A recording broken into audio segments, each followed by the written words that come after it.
to bring back that awareness that we do safety in this moment in time. We experience it in this moment in time. And so just to keep reminding yourself as we go through the slides, as we go through, the experience is always just to keep coming back to our body. These are two books that I have worked with in the last year or so. Pete Walker, he really has he's the one responsible for the fourth F, the fawning. And I've seen that in a few different places in the last several months. So I'm happy to see that people are kind of tuning into that. So these two books are both really helpful, I find. And the complex PTSD one is there's a lot in there about emotional flashbacks. So it's an amygdala, it's the primitive brain. It's a flashback, it's a hijacking. So we have the primitive brain that comes in and takes over. We're all familiar with this. We've talked about emotional flooding and how our cognitive processes go offline. So with a regular kind of flashback of a memory, we might have an image, words, we remember an incident that happened, or we have maybe an image of something that's kind of related to it. But emotional flashbacks are more of a felt sense. They're more the emotional feeling of it, like emotional state of it. It doesn't necessarily have specific memories. And this can be something that's very pervasive. If we walk around and most of the time in our life we feel shame or helplessness or overwhelmed or anything like that, or if we have that happen to us regularly. So sometimes people have it first thing in the morning, they just wake up with that feeling of dread. What's going to happen today? It's not going to work out. Oftentimes people will have it occasionally. So something will, what I was talking about last night and then this morning, there's a feeling, it's a felt sense in the body. So I think we all know on our own kind of what that feels like, but maybe don't have the words around what it is, that it's an emotional flashback that takes us back to a time when we were a child or when we were earlier in our life. So when we're children and we're seen like that, it feels really vulnerable. We relive these emotional times of our childhood as a felt sense in the present. We have this flashback, and it's not like we're an adult remembering our childhood. It's like we are a child again, and we feel what we felt at that time, and we believe what we believed at that time.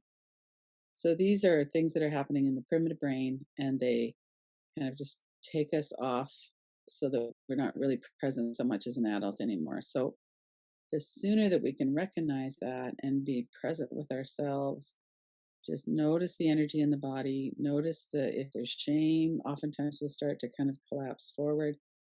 We could move into the opposite of the shame posture. We have a lot of different things that we can do. We could work with the breath, but first we need to see it and recognize it, that this is a flashback to how we felt when we were a child. So I included this from Pete. You can get this from Pete Walker's website too, these 13 steps. I'd like to just kind of briefly talk through some of them, and then we're going to come back to these a little bit more next week. Partly what he's doing here is he's talking about how to manage them, obviously. And so to say to yourself, I'm having a flashback is helpful. So when you wake up in the morning and you have fear in your system, you have a tight gut, there's something going on, or when you're experiencing something like, what am I going to say? I'm going to share something. I feel like my heart's pounding. There's the present moment situation, but we might also be having a flashback to other times when we shared. Maybe we were shamed at school when we stood up to read and we didn't read very well, or there's all kinds of things that might be part of that. And we might remember that incident, but more likely we'll have a flashback emotionally. We'll feel helpless, or we'll feel like we're too scared to share, or whatever that might be. So the saying to ourselves, I'm having a flashback, helps us to remain in the present. Who knows that you're having a flashback? That's your adult self right now. And reminding ourselves that whatever it was that was happening then was hurtful back then, but it can't hurt us now. We're not actually back in that situation where we're helpless. and reminding ourselves, I'm afraid, but I'm not in danger. I'm safe now. I'm in the present. We go into that a lot in the daily practice too. We really look around the room. Is there anything here that could hurt me? And if not, then I could relax and rest in my body. I could let my mind settle as well. Speaking reassuringly to ourselves as well, that's something that we do all the time. This is the part of this work of maintaining the steadiness to know that we're safe right now, so that as we're flashed back, we feel like that child, but we can actually from here, from knowing our breath, from being steady, we're not sucked back into the past. We're steady now. And it's from that steadiness and from that groundedness that we could actually invite that inner child forward and see what it is that sometimes there's memories, sometimes there's emotion, but really the basis of it is that we want to be able to reassure ourselves, reassure that child that she or he is safe.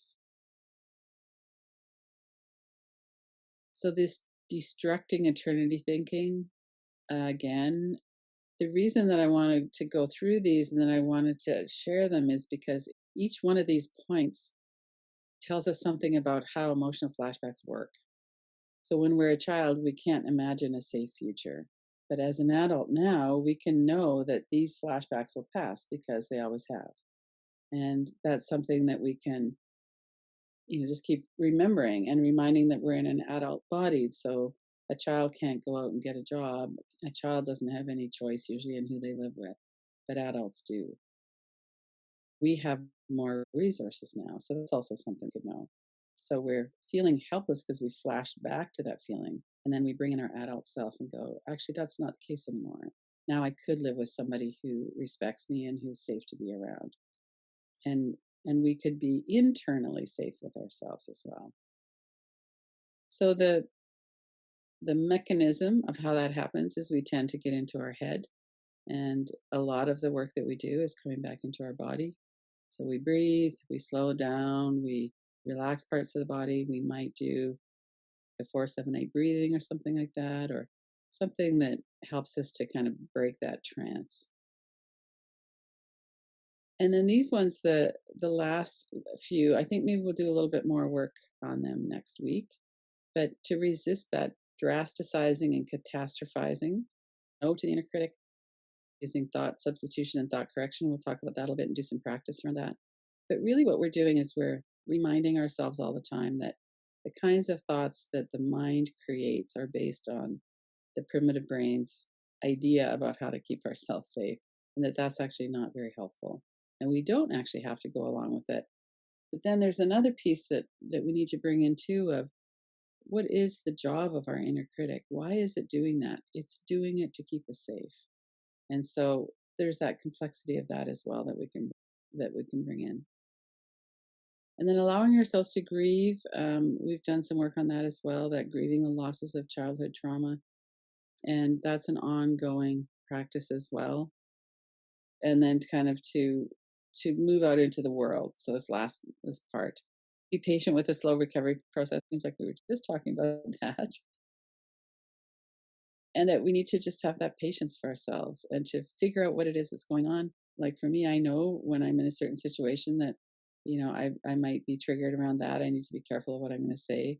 So we're taking care of ourselves by noticing what's going on and what leads us to flashbacks. And then if we have a flashback, then how can we work with that in a way that's supportive? I think it would be helpful if you're interested to really either download it from Pete Walker's website, to look through those and use it as maybe a template for a plan on how to work with flashbacks. It's very valuable information, and we might be really attracted to working with one part of it, and then we work with another part of it, but also to not make it too complicated. Because even though it's really good to know all of the different things that flow into this, it's also really simple. It's that in the past we felt unsafe, we were hurt and disconnected, and we didn't have the kind of support that would have made us feel better at the time. And that by being in the present moment with ourselves, we can offer that to ourselves. So being in the present moment, staying grounded in our body and the breath, that can be enough to heal from these things over time. And the other thing I wanted to bring into this that's more related to the inquiry work that we do is that it triggers us not only into the emotional feeling, but also into the beliefs that we had about ourselves. We've talked a lot, and Gabor Mate talks a lot about how children always blame themselves, that it's not safe to blame the adults because we're trying to keep whatever connection. And so believing that we're bad or at fault or something like that is part of the territory with emotional flashbacks. We'll often just, that kind of belief in our unworthiness is just kind of here. And it's really good that if we can see, because then we can actually work with it. So if we don't have that experience of being cared for, we turn against ourselves. And we can work with that two ways. One is we can use our adult self and our cognitive mind right now to challenge a belief and say, well, actually, that's not true. It wasn't your fault. It wasn't something you did wrong. You couldn't have managed your mother's depression because that's not something a child can do. So we can use facts and we can bring in our adult mind. But also, we could offer our connection, our attuned empathy to our child, our inner child at different ages, different experiences. And that's a lot of the work that we do too. And that safety as adults, we need that safety as an absence of threat, but also connection. So once again, we need connection with other people, but we really can't accept that connection unless we feel connected with ourselves. And a lot of that comes down to kindness.